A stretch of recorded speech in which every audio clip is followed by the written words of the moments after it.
Asia Siowo! Witajcie!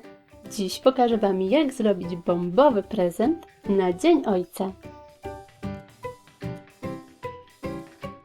Szczegółową listę wszystkich potrzebnych przedmiotów znajdziecie w opisie tego filmu.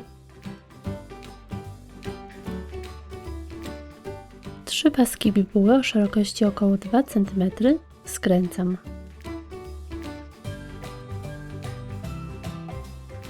Papier docinam na odpowiednią wielkość. Mocuję do opakowania za pomocą taśmy dwustronnej.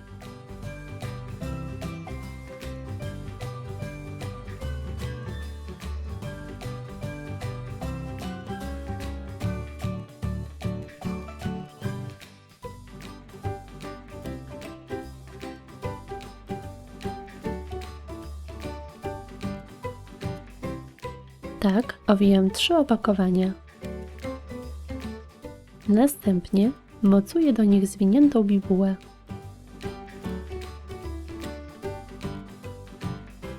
Pringlesy łączę ze sobą.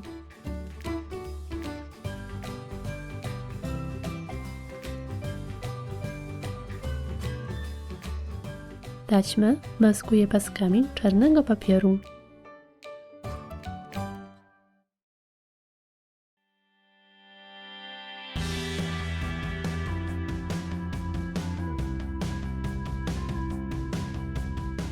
Zwiniętą bibułę mocuję do paska.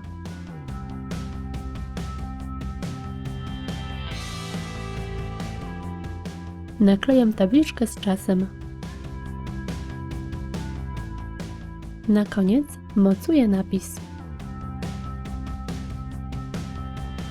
I gotowe! Taki prezent wywoła na pewno dużo radości u obdarowanej osoby. Zamiast chipsów możecie oczywiście użyć innych produktów w podobnym opakowaniu. Jak zawsze serdecznie zapraszam do subskrypcji mojego kanału.